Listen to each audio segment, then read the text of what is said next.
Well, hello everybody, and welcome to our live chat for July 2024. My goodness, how time does fly.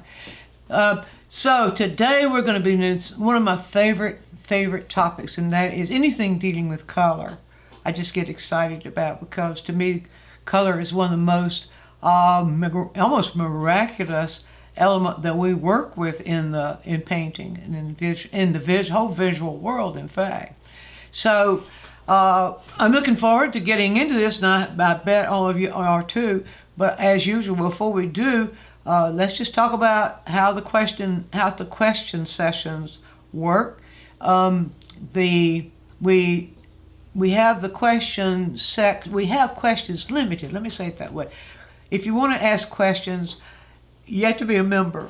That didn't sound real good, but because we have so many subscribers, and because the questions can get to be, they start rolling in such a way that it's hard for us to even see the questions coming in, we went to this method of limiting questions for our YouTube channel members, who we call Studio Insiders. So if you have questions, if you think that you're going to have questions, you might consider joining. Not only are you given privileges of asking questions during our live chats, but we do have other things that the Studio Insider members are really enjoying and having fun with.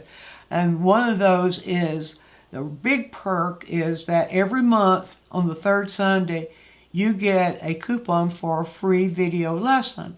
These come from our lessons website, DianneMize.com, where we have 140 video lessons, and every one of them deals with some part of composing paintings. And they're in series. I think we have 40 series. They're in series, and so everybody's really enjoying those. People who are getting them are really enjoying. Not everybody, because not everybody's got one yet. Anyway, if you want to become a Studio Insider, I want to give it a try. It is $4.99. Why don't we just say $5? I know. YouTube. This is YouTube for you. And it's $4.99 per month. And if you just want to give it a try, join for a month. And if you feel like it's not worth your $4.99, you can always unsubscribe. Just cancel it, and that's the end of it. There are no contracts, nothing holds you to it. But it would be an opportunity if you want to pay $4.99 to give it a try. My guess is you'll probably stick with it, even if nothing but for the video lessons. So we've got that, and then every second Sunday we send you kind of a little, you might call almost a teaser. We send you a little clip from one of the video lessons. Usually they come from video lessons. They might come from other places too. Little tip, just a little segment, one little idea about the whole business of painting, especially about the part of composing paintings. The composing of paintings, when I say that, I don't mean just following rules. That's not what I mean at all. I mean about how to create exciting paintings that really entertain, or really draw people to them. Let me say it that way. And there are all kinds of ways that we do that. We do it with a lot of times we do it with color. A lot of times we do it with our subject, and all kinds of ways that we do that. So. That's how all that works, and as you can tell, I'm kind of just buying time and give everybody a chance to get logged in. Usually takes people a little while to get in. So the way the whole process is going to work, what is that? I have no idea what PHX is. What is PHX, Eve? Anyway. Phoenix. 107 degrees. 107 degrees in Phoenix. Oh my goodness. Okay. I seem to be rambling. That's part of what happens at the beginning of these chats. Just getting focused, just getting ready to get going.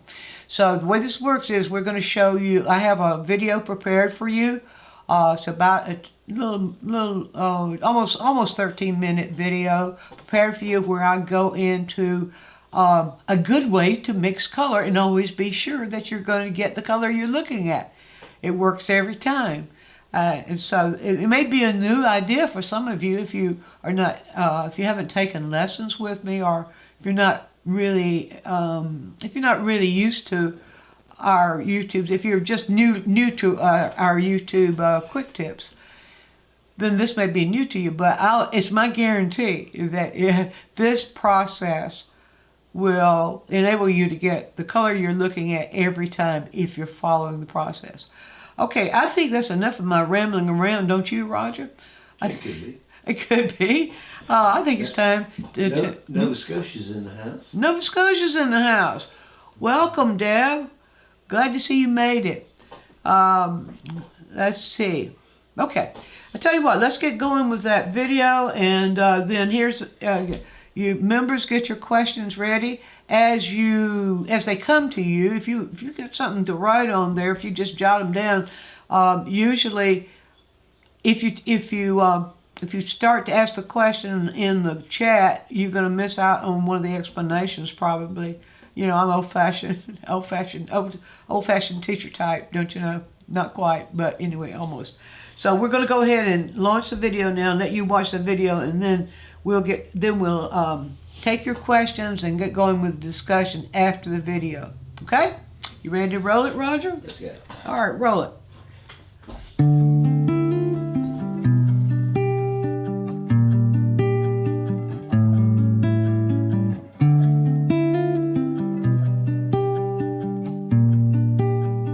What colors would you choose to do a painting of this old truck? Those of you who've been painting for a while might say, well, that's easy. Burnt sienna and ultramarine blue. But let's take another look. When we park the color reader right beside the roof of the truck, and we take the reading from right here, we show that the color reader tells us we're looking more at a red-violet right here, not a red-orange such as burnt sienna is, which would be right over here. We do see some burnt sienna here, or what we would call burnt sienna. You see that's in the red-orange range right here and there. All these are very desaturated. They don't have a whole lot of hue in them, all the colors that we see in this truck. So what do we do about that?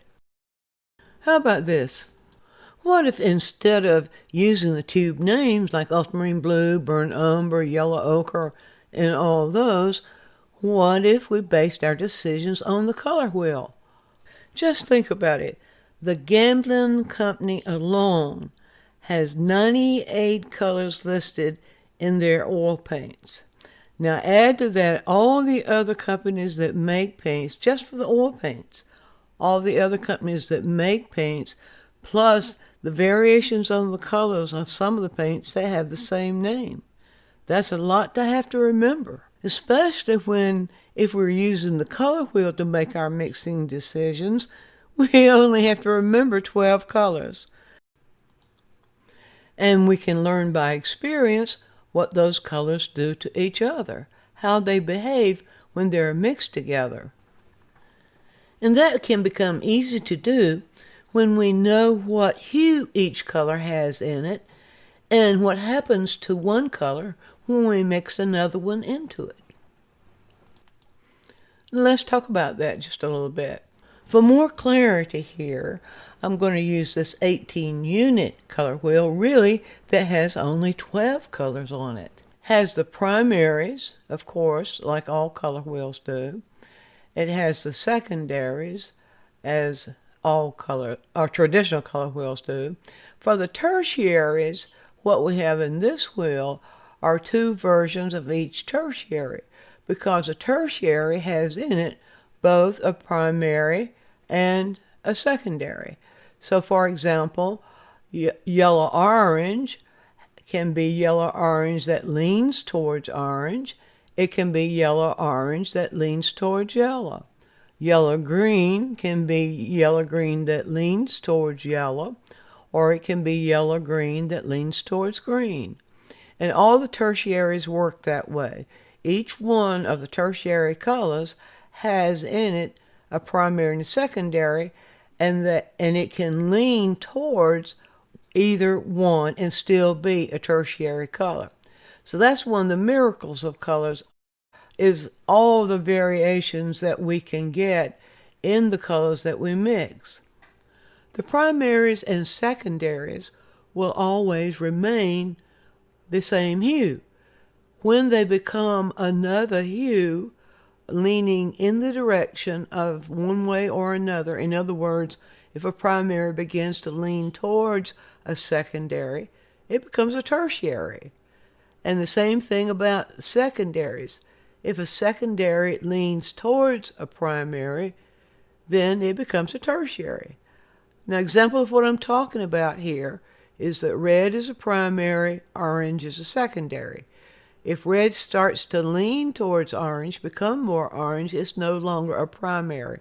It's now a tertiary. If orange, the secondary, begins to lean more towards red, it's a tertiary. So we have 6 tertiaries on our wheel, whereas we only have 3 primaries and 3 secondaries. Now, understanding the color wheel that way is going to help you when you start to discover which colors you need to mix a color you're going for. Now let's go back to the truck. One of the best ways I know to find a desaturated color we're looking at when we're not quite sure what we're looking at is to go to the color wheel and find what I call a hue alignment. What that means is that here we have a color wheel that I've cut the center out of, and you can do that to all your color wheels. Just a lot of them have a bunch of stuff in here that they call helpful for you in knowing how to mix color. Not helpful at all when you're using it creatively like this. So just cut that stuff out with an X-Acto knife. Then you'll be able to look through your color wheel and align it with any color you're looking at, whether it's a photo or in plein air. So if we take this color wheel, by the way, I've gone back now to the 12-unit color wheel. But if we take this color wheel now, and if I just move it around, now I can begin to align the colors side by side. It's very obvious then that we're not looking at any of these colors. When we're trying to align or find a relationship of what we see here to what we see here on the wheel, we start out with intuition. Which of the colors on this wheel feel more akin to the colors we're seeing here in the truck? Let's understand now what we're seeing in the truck. We're seeing a desaturated hue, which means that a lot of the hue is actually missing from the color we're looking at. So we have to look for a relationship first of all. What feels the closest of the colors we see on this side of the wheel? What feels closest to the color we're seeing right here or anywhere on this truck? So let's move the wheel around and begin to align it. And I'll just come over to this area right in here. And we can see this color, this hue, feels closest to this color. Now, when I say hue, I'm talking about one part of the color. I'm talking just about the hue in the color. This hue appears here. This doesn't feel quite right. This doesn't feel quite right. None of these, as it goes further and further towards yellow, none of these feel quite right. We might find some of this feeling akin to what we're looking at, but if we just guess one to start with, then we can find out if that's what we're going to really need. So let's start with red-violet and see what happens. I moved the color wheel over now so so that you can see all the colors. I want to show you this thinking process. Let's create an area here where we can mix our colors. Remember that this is the area we're looking for right here. We always have to start somewhere. And because of the way the light hits the truck, we have a different value, perhaps a different color here than we have in other areas of the truck. But once we get started in the right color direction, we can then work with all that. So let's begin here just with the very basics. What do we have here? Now, I selected this as the color to experiment with. Now I'm going to read a sample of that color right here, and then put a sample of that color right here. And I want to show you the entire progression. So this is the way we'll do it. Every hue has a value. Every hue has potential for being the darkest version of itself to the lightest version of itself. And every hue has a saturation. That means how much of that hue can we see in the color we're looking at. Now, to control the saturation, or to make the saturation lower, to take the hue out, we add its complement. In this case, the complement is yellow-green. The complement of red-violet is yellow-green. So what we're going to do now, and I'll have to do this off, you won't be able to see everything I'm doing because it'd just be too crowded on the screen. But if I were working with paint, this is what I would do. I take the same value of that hue's complement, and I would begin to add a little bit of that complement in, just a little bit at a time, at the same value. And when I do that to this hue, and I'm doing that off camera, so you can't really see it, but just all I'm doing is, if you can imagine, I have a pile of red violet and a pile of yellow green. I'm taking the yellow green. If it's darker than the red violet, then I'm going to lighten it with white or yellow. I'll get it the same value as I'm looking at, the same value as the color I'm looking at. If I add that yellow green, a bit of yellow green into that red violet, then this is what I will get.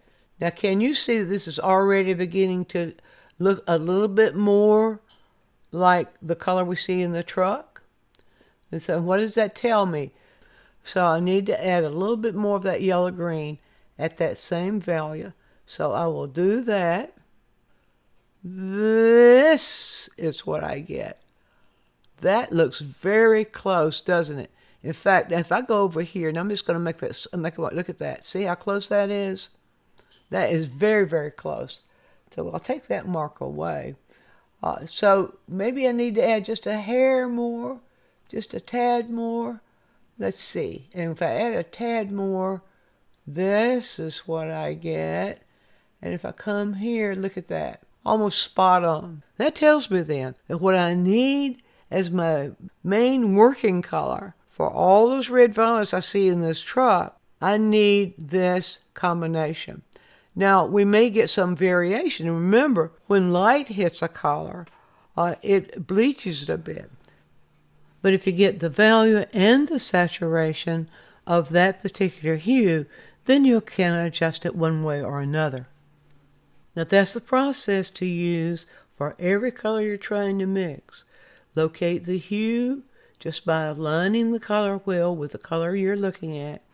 Then go from there and go through the same degree of questioning I went through when I mixed this color. You're going to be absolutely amazed. Let's stop now and let you ask your questions.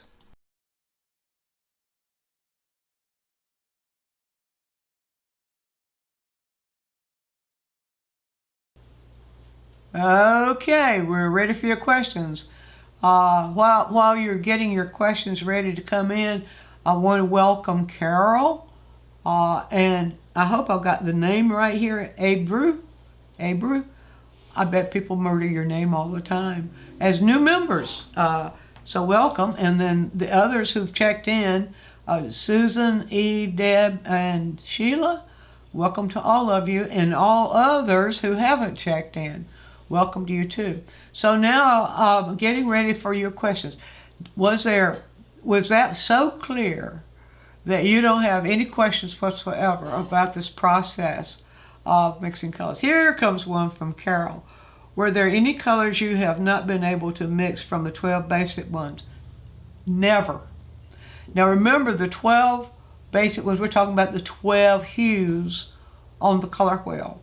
And the advantage of those is that they cover, because of the way they are placed on the color wheel, they cover every hue, every possible hue, because they cover from the yellow hue all the way around through the yellow green. Every possible hue is in there.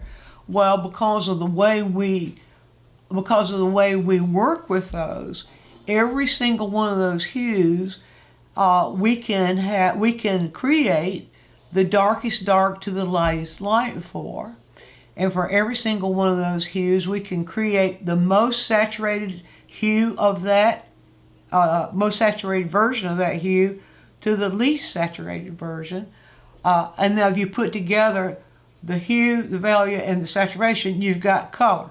So I have never been able not to mix any color I see and want to mix. I've never been able not to mix it from these 12.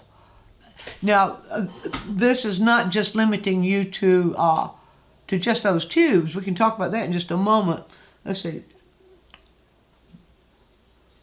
Oh, okay. Clear? Okay. Thanks for the explanation. Good. Carol says, impressive. It is impressive. And it's all because of what color does to color, what hue does to hue, those possibilities that we have when we mix one hue into another, creating a new hue. And when we can raise values of that new hue, and we can raise values of the old hue, we have so much flexibility that we only really need, I know all painters want 100 or 150 tubes of paint. It's something about, I walk into a candy store, you want all the candy there. We walk into a paint store and we see all of that paint and we just drew, our mouths just water. There's nothing wrong with that. But the thing is that for creating a painting, every painting really works well with the least number of colors you work with for the total painting. So it's not necessary to have, 24 colors on your palette in order to create a good painting. You can create a good painting with as few as 6 colors on the palette, and sometimes as few as 4, depending on the choice that you make. Pardon me, depending on the choice you make of which colors you're going to use. Let's see. And you read my name very correct as well. April. Wonderful. That always pleases me because I'm not good with that. Thanks for telling me that. Cheers from Turkey. Yay, welcome Turkey. All right, Eve asked, so very clear and impressive. As Carol said, makes it so understandable and doable. Yes, it is doable. I might suggest at this point also, the one element I did not cover there was what tube colors, how to know what colors are in your tube colors. So let's see now.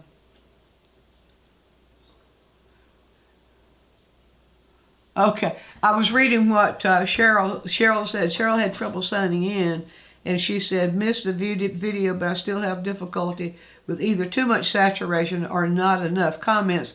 Yeah, Cheryl, if you watch the video, that may help, because I was really doing something. I was doing that in the video, because I started out with I was going after the color of an old rusty truck, and I was started with a fully saturated color out of the tube, which was the hue of red violet, and then I used the yellow green, and gradually, by adding a little bit at a time, I desaturated it, and I made splotches there to show you the progression of the desaturation.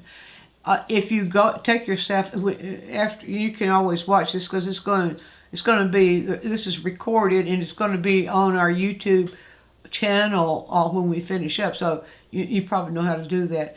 If you watch this again, if you just go through that little exercise of controlling. Now here's something that's very important to that, which may also be helpful, and that is to know the tinting strength of all your tube colors, because the tinting strength is going to play a large role in how much of a color you add to another color. So Sheila's asking, could you touch on how the transparency and the opacity of hues impacts color mixing? Okay, it doesn't really impact color mixing. It only is felt in the colors' relationship to each other in the painting. Now, let me see if I can explain that. We usually, I'll explain it this way. When we have colors that are fully transparent coming out of the tube, to lighten those colors, we must mix into them an opaque color. For the most part, somebody's going to say, yeah, but we have transparent whites now. They're not fully transparent. They're only semi-transparent. But when we mix white into a transparent color to raise the value, then we're going to make it more opaque. Now, when we have our colors on our canvas, on the painting, for the colors that are more transparent, we do sense a depth of that color that we don't sense in the opaque. Now let me see if I can explain that, and I'll get to the rest. Y'all keep asking questions, so I'll get to them one by one. But let me explain this just a little bit.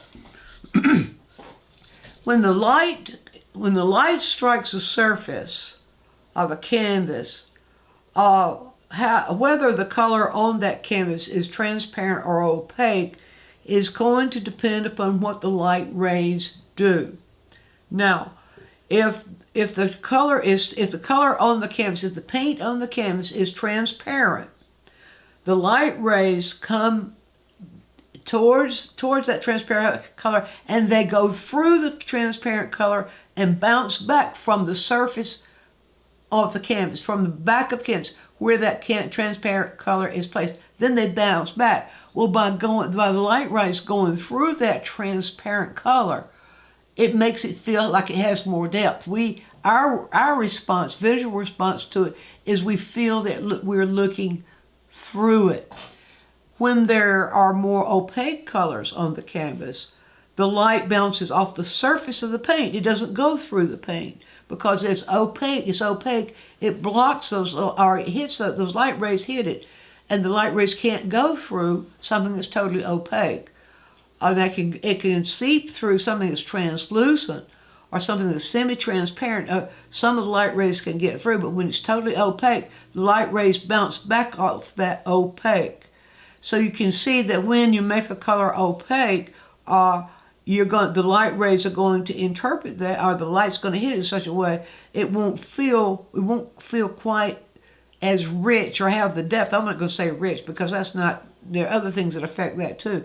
But if we have one color, a single color, but we have a transparent version of it and an opaque version of it, if you put them side by side on the canvas, the transparent version, if you put them side by side on the canvas at the same value level, which is important too, then the transparent one's going to feel deeper. It's going to feel richer simply because those light rays are going through it and, you might say, illuminating all those layers and then bouncing back from the canvas. Now, if you wanted to try that experiment, you might try, let's say I'm going to get myself in deep, you know what now. I'm going to try not to get in deep, you know what. But the burnt sienna varies in hue from manufacturer to manufacturer and also varies in value. Burnt sienna in some manufacturer versions they're all red orange, but the red orange of burnt sienna in some manufactured colors are a little redder than they are orange and a little darker in value. Now, if you have one of those burnt siennas, but it's semi-opaque, usually anywhere from opaque to semi-opaque. Usually it just feels kind of semi-opaque, maybe leaning more towards opaque. If you put, then there's transparent oxide red, the Rembrandt version of transparent oxide red, that is a red, that also is a red-orange. Both those are red-orange. One varies a little, one does not vary in hue. So if you put a couple of brush strokes of transparent oxide red on the canvas, and then you take the burnt sienna that is the same value as that, and you put a brush stroke of it, and you put them side by side, you'll see exactly what I'm talking about. They'll be the same hue, they'll be pretty much the same value range, but the transparent one's going to feel richer. It's going to feel like it has more depth. Remember what's happening there is that it's that layer of transparency. However thick that layer of paint is, that layer is transparent. And because the light's going through, the light is showing you the whole, all the little particles in that layer or something. I'm going to get too technical in here. Somebody's going to correct me. But you get the idea. So it's how we use transparent and opaque that is on the canvas, that is when it really becomes evident. But in the mixing of the color, it doesn't change the hue, it just changes the transparency. Well, Sheila, you can let me know if I went on, if I circled did I circle the hole on that one, or was it clear enough? Okay, Deb asked, oh, wait a minute. Yeah, I'm on the right one. Thank you, Roger. Deb asked, would I be correct in observing that you would also need to mix a hue using tube colors to correspond to the color hues, also to adjust to the value line? Let me explain it. I don't want to say yes on that. What I'd like to do is expand on that just a little bit. And because every tube of paint, oil, watercolor, gouache, casein, it doesn't make any difference what. Every tube of paint has its own, is a particular hue, and that hue is a particular saturation, and that hue and saturation are a particular value. Now, for example, let's see, if I can think of a color that everybody is familiar with. Everybody is familiar with ultramarine blue. I think all of you are familiar with ultramarine blue. Now, ultramarine blue in watercolor and in oil is a little different from ultramarine blue in gouache. Not much, but maybe just a little bit. So think ultramarine blue. Now here's the way it is. Ultramarine blue is the hue blue. Now remember, I pointed out to you in the video how primaries can lean, in the way they go, primaries can lean towards the color on either side of it on the wheel. So if ultramarine blue in many, depending on the brand, ultramarine blue can lean slightly towards violet. Very slightly.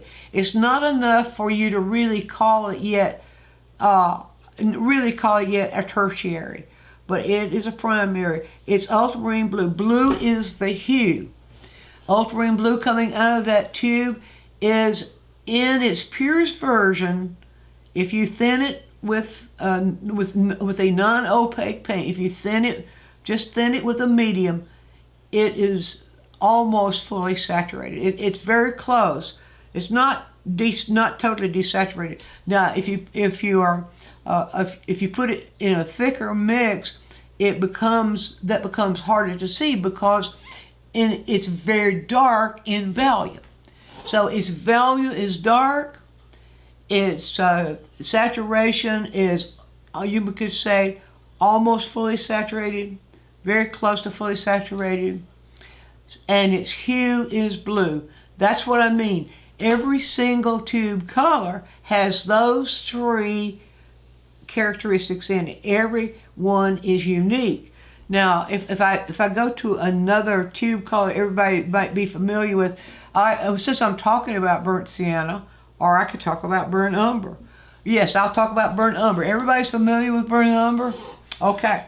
Burnt umber is a red that leans towards orange. So it's really a tertiary hue because it's red that leans towards orange. It's very, very, very, very low in saturation. In other words, there's barely any hue in it at all. Remember I said that when it's low saturation, there's very, very little hue in it. The more hue that's present, the more saturated it is. When all the possible hue that you can squeeze into it is present, it's fully saturated. Thinking only of hue. All right, so burnt umber is very, very low saturated red orange, or you might call it orangish red, however you want to say that. It's still in that tertiary range. And it's very dark. Dark in value, value dark. Hue red orange or orangish red. You can say it either way, it means the same thing. Saturation low. Those three characteristics, that defines burnt umber. So every tube color is going to range or going to rate itself somewhere on the value scale. It's going to be a value of some sort, somewhere on the value scale, and it's going to be a saturation of some sort on the saturation scale from neutral all the way to fully not from neutral, from nearly neutral to all the way fully saturated.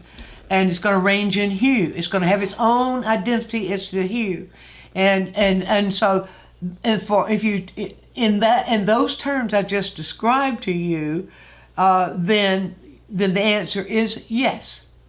So I was going to say a few minutes ago, and I trailed off. Y'all are very patient to put up with all that, but I think it's a grand idea to create a chart of all your tube colors, to get to know every single tube color you use. And as you add new ones to them, get to know them by this way. Pardon me. Let me get a sip of coffee here. All right. The frogs do come up. The frogs, they go up and down. Anyway, for every single color tube, this is the way to get to know it. You get to know it so that you know how to use it. You know what I mean? I mean, would you put some sort of strange ingredient in your dinner you're preparing without knowing it? I don't think you would. I mean, if you're very adventurous or want to play a joke on somebody, you might. But when we use ingredients, we need to know what they do, right? Well, if for every tube color, if you get to know those three characteristics I just named, plus its tinting strength. It doesn't hurt about the transparency to know that too, but you need to know how strong it is, how much of it is going to take to add to another color and change another color, change it in any way, change its value, change its hue, change its saturation, change all three. How much does it take? A lot of the colors that we have in our tubes have a very low tinting strength, meaning it takes a lot of them. We always use white to test them with. So we take the same amount of white, for example. Ultramarine blue is a low tinting strength color.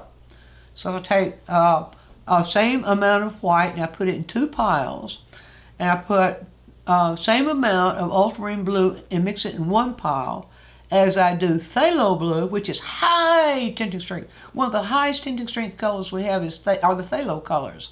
So if I take phthalo blue and mix the same amount of phthalo blue into white as I mixed the ultramarine blue, the white pile would be a lot darker than the one I mixed ultramarine blue, because to get them the same value, I would need to add more of the phthalo blue to it, more in amount. That's what tinting strength means. So if you get to know your tube colors, know every one of them, know its hue. What hue is it? What is its hue? What's the saturation of that hue? And what's the value of that hue? And what's the tinting strength of the whole thing? And then also, as I said before, know its transparency. That's what I mean. Get to know your tubes. If you know your tube colors, then you will know when you're mixing a color, you'll know what to reach for. When the color wheel guides you, for example, and tells you that if you're working red violet like I was in the video, and the color wheel tells you you need yellow green for that red violet, there it is right there on the screen. If it tells you that you need the yellow green for the red violet, there it go right there. Then you'll know which of your tube colors you have that's yellow green. And if you don't have any, then you can look on the wheel and see what combinations of tube colors you have that can give you the yellow green. So it's very flexible. It's a beautiful, flexible thing. Now, where was I?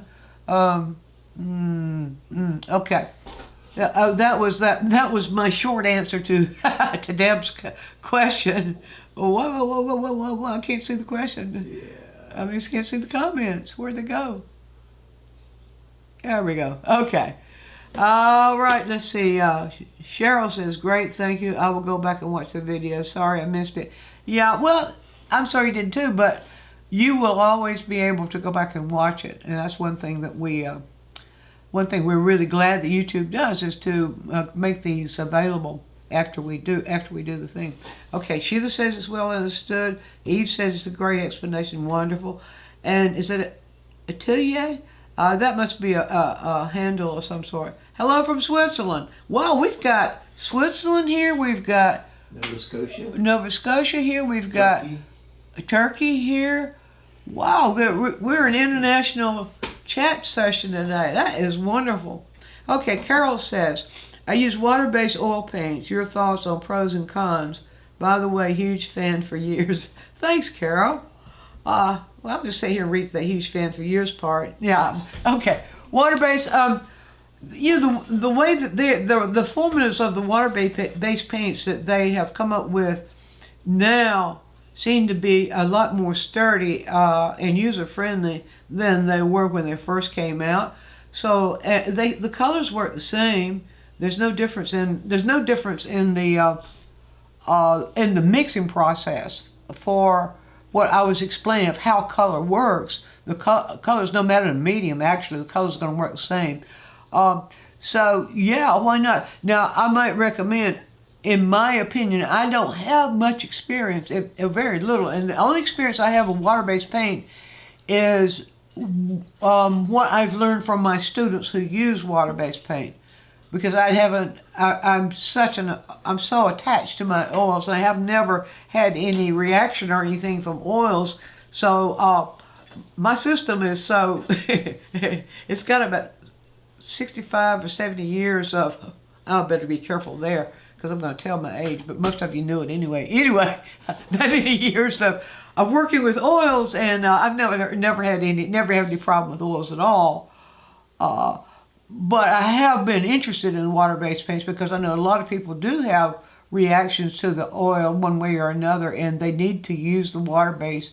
And I'm so happy that the companies have have really, really refined their formulas now for the water-based oil, so make them a lot more user-friendly, a lot more dependable than the ones when it first came out. I trust the Rembrandt Cobra or water-based. If you haven't tried those, Carol, if you haven't tried them, maybe just you might try a tube or two to get to know them. But I trust those, and I trust them because of the professional painters I know who use them, and so I just trust their richness. I trust their formulation.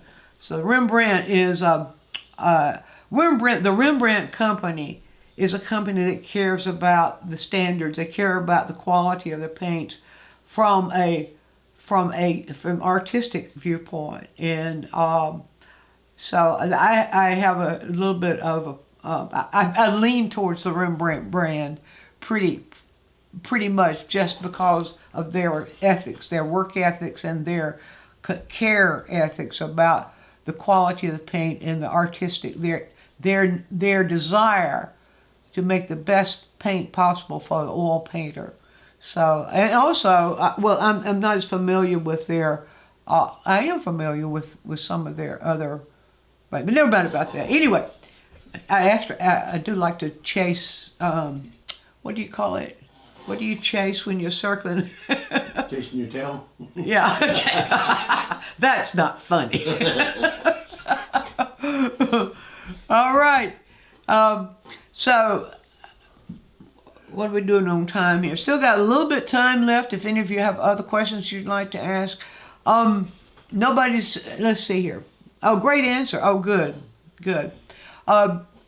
The color wheel, I'd like to comment on the color wheel, color wheels just for a little bit, because this is about mixing the right color. And I know that there are a lot of color wheels that are out, that are on the market, and a lot of them are, have all kinds of, they're all based on some sort of theory. From my viewpoint, a color wheel is a tool, just like a brush is a tool. And that tool should work for me. I shouldn't have to look at that tool and learn a whole lot of theory in order to use the tool. Now I want you to know that this is me talking from I'm biased. I'm very much biased towards the traditional 12-unit color wheel. And here's why I'm biased about that. If we look at how the colors in the rainbow work, that's where the color wheel comes from. What the original color wheel, all the evolving of color wheels, long history, lots to it, and a lot of different offshoots from the original versions. But the colors that we're looking at right now on this color wheel represent the richest, most saturated version of all those colors we see in the spectrum. All the colors that make the world we live in. And that's why the color wheel itself is so important. The way that color wheel is arranged, let's see if I can find, the way I look here, things are backwards. The way the color wheel is arranged so that the colors are located so that the colors beside one another are related. They have some of the same colors in them. All the colors that are beside one another have some of the same colors in them. It also is arranged so that all the colors opposite each other are exact complements of each other. Now, some of the color wheels that are out today do not have this arrangement. And some of the color wheels that are out today, and I can't name them, I'm not going to name them. I can't name them because I don't know all of them. But I do know, I've seen enough of them to know that some of the color wheels that are out today do not have that same arrangement of your being able to depend upon the color directly opposite on the wheel. Let's see if I can get this. Y'all want to know why I have so much trouble with this? It's simply because I have to. The colors absolutely opposite. Turn it the other way. Opposite each other on the wheel are exact complements. The ones that are located directly opposite. I can't do that. On the wheel are direct complements. Any color wheel that's arranged like that will do the things I said. You can work with it like that. You will know that if you, for example, if you have a yellow and you want to desaturate that yellow, you know if you can get a violet that's not a blue violet, it's not a red violet, it's simply a pure violet, and at that lighter level, as the same value as the yellow you're looking for, it's going to desaturate it. It's going to make it more less saturated, more neutral. In every single one of those colors across the wheel from each other will do that. That's the way the color wheel is arranged. All the colors that are next to each other, we call them analogous because that means all the colors next to each other, kind of like brothers and sisters. They each have in them color next to them. So you can just look at any of them. For example, if we look at the red here, the red violet is right next to red. It has red in it. The orange, where am I? Red orange. The red orange right next to red here has red in it. And so we go around. We can we see that they all have something in common. So that's why that's how we can get color harmony. We can get color harmony by working those. So I'm just such a fan of this traditional wheel, especially the 12-unit wheel like here. Now is it 16, 18 unit wheel I showed you, all that does is break up the tertiaries into two areas, or two kinds of tertiaries. Tertiaries and the tertiaries, they can range for all the way from the primary over to the secondary that they're made of, or from that. That's just the way tertiaries are. The tertiaries are the ones where we see all the variations in hues. But anyway, the traditional wheel, when you use it like a tool, like I used it here and like I'm teaching you now, or like I'm talking about now, it works for you. And you don't need a lot of those wheels that you have all that stuff in the center of them. You don't need that. Those are predictions that may or may not work. Some of them may, some of them may not. You don't need them. You think you do? No, you don't. They're just crutches. Cut those things out with a X-Acto knife.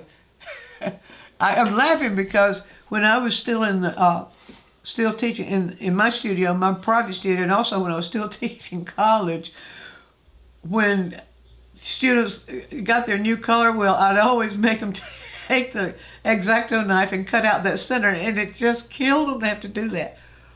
But as we got into it, they realized why. Because then you could hold that color wheel up and look right through the center of it, align your colors, and you can get that hue alignment, and it just works great.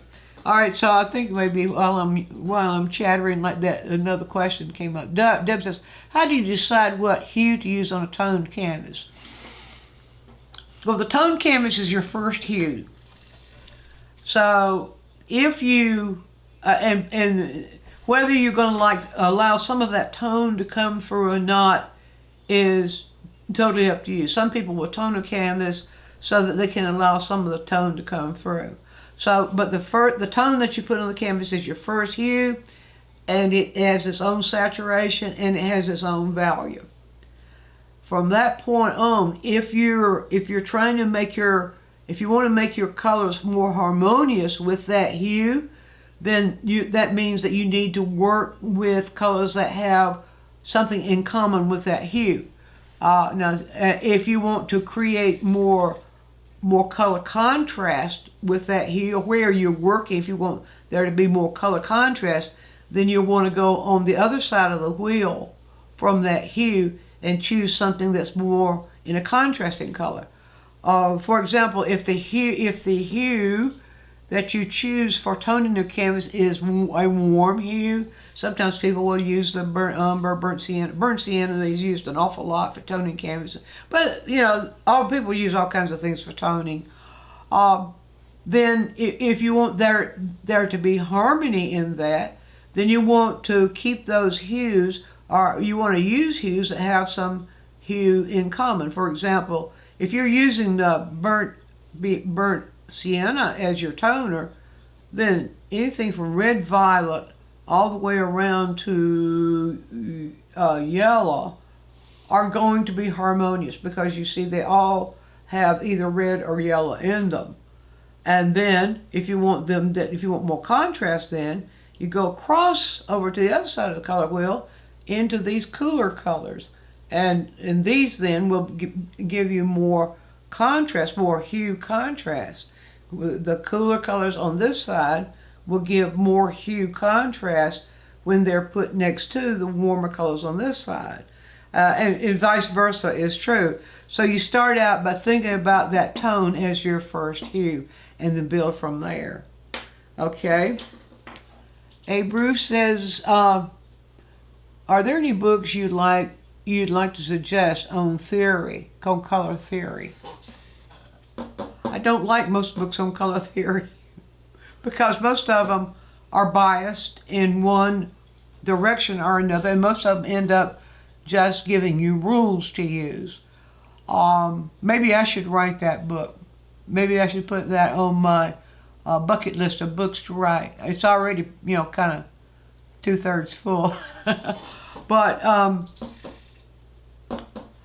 honestly, there are lots of books on color theory. I know that. And a lot of books on color. I remember Helen Van Wyck's early color recipes, Well, they were helpful to a point, but when it gets to be like rules, like you must do this to do this, then that's going to cramp you, or going to cramp your thinking.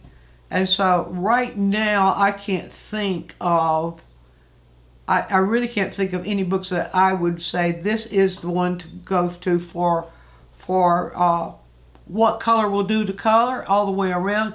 I will recommend to you, yes, I do have one I will recommend to you, and that's James Gurney's book called Color and Light. I'll recommend that one because the only thing I have, I trust James Gurney.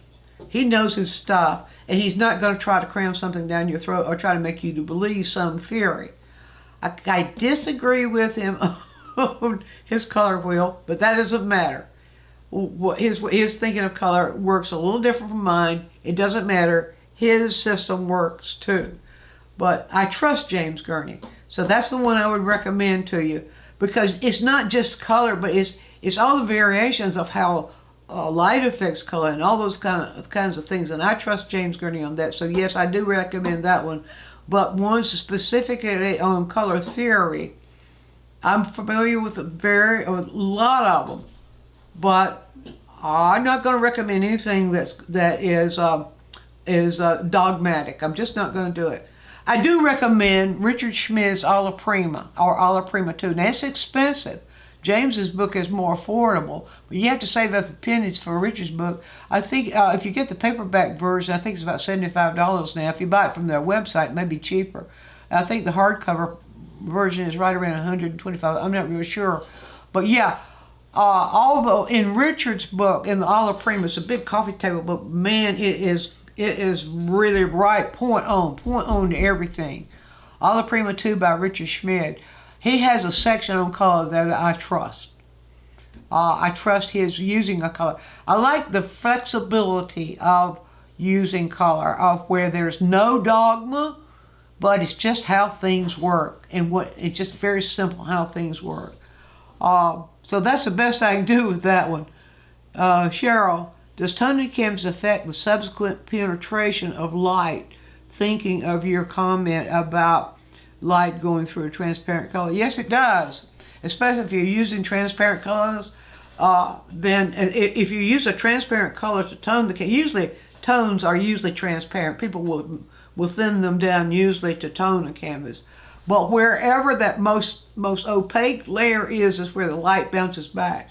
So if you've used like a transparent red oxide, for example, with thinning transparent oxide with a wash or whatever to tone your canvas, that's already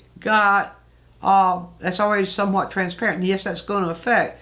You're going to see that through. That's going to affect the transparency, how you read that transparency.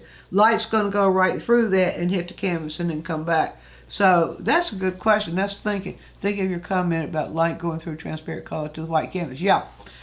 If the transparent color, if the toning of the canvas is done with opaque color, it's going to stop at the opaque level.